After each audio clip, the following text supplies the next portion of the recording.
তোর মেয়ের জন্মদিনে নেমন্তন্ন করতে এসছিস? হ্যাঁ কাকু, আমি সত্যি বলছি।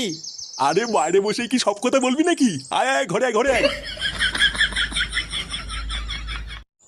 এমা সত্যি কালকে তোমার মেয়ের জন্মদিন? হ্যাঁ কাকিমা, এই 2 বছর পড়লো। ও, তাহলে তো অনেক বড় হয়ে গেছে। আমার দাদু ভাইয়েরও তো বয়স প্রায় 3 বছর হতে গেল। ও আচ্ছা। আচ্ছা কাকু, ফুটো কোথায়? ফুটোকে দেখছি না তো। ফুটো তো বাজার করতে গেছে, এক্ষুনি চলে আসবে হয়তো। ও আচ্ছা, ঠিক আছে কাকু। তাহলে কিন্তু কালকে আপনাদের সকলের নিমন্ত্রণ রইলো। সবাই মিলে কালকে সকাল সকাল চলে যাবেন, ঠিক আছে?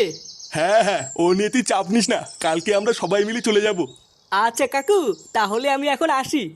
আচ্ছা, সাবধানে যাও।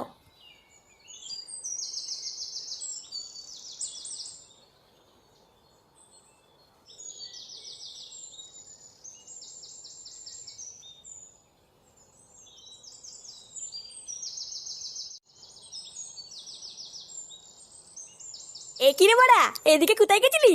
তোর বাড়িতে গেছিলাম, কিন্তু বাড়িতে গিয়ে তো তোকে পেলাম না। আমার বাড়িতে কেন? আমার বাড়িতে কেন গেছিলি? আরে কালকে আমার মেয়ের জন্মদিন, তাই নেমন্তন্ন করতে গেছিলাম।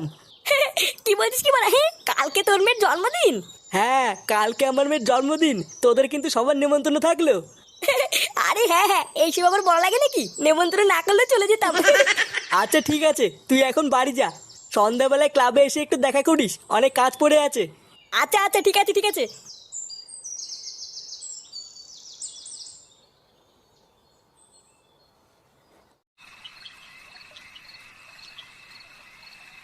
গভীর ঘুমের মধ্যেই ডাক্তারকে ধর্ষণ করা হয়েছে, এমনই চাঞ্চল্যকর খবর পাওয়া যাচ্ছে পুলিশ সূত্রে।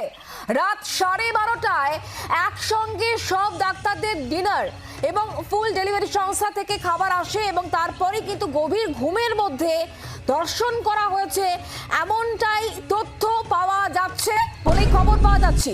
নীরজ চোপড়ার ম্যাচ ছি বাড়া, বালের রাজ্যে বাস করছি। জালে ওরা যুগ করলো, এবার তো মনে হচ্ছে মেয়ের হাতে আর খাতা কলম না, এবার একটা চাকু ধরতে হবে। ঘুমিয়ে পড়ে, কম্বল গায়ে দিয়ে ঘুমোচ্ছিলেন। পল্টুদা! দেখেন সবাই এবং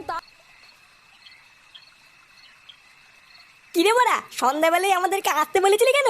হ্যাঁ পল্টুদা, কি জন্য ডাকলে বলো? শোন, কালকে আমার মেয়ের জন্মদিন, কালকে কিন্তু অনেক কাজ পড়ে আছে। কাজ পড়ে আছে? তাহলে ওরা আমরা কি করব? কি করবি মানে?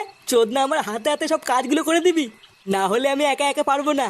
বলছি পল্টুদা, জন্মদিন কি বড় সড়ো করে করছো না কোনো রকমে? ওই কোনো রকমই ধরে রাখ, হাতের অবস্থা এই মুহূর্তে খুব একটা ভালো না। বলছি পল্টু, মাল থাকবে তো? হ্যাঁ হ্যাঁ, চাপ নেই, সবই থাকবে। তোরা শুধু সকাল সকাল এসে আমার হাতে হাতে একটু কাজ করে দিস, তাহলেই হবে। আচ্ছা পল্টু।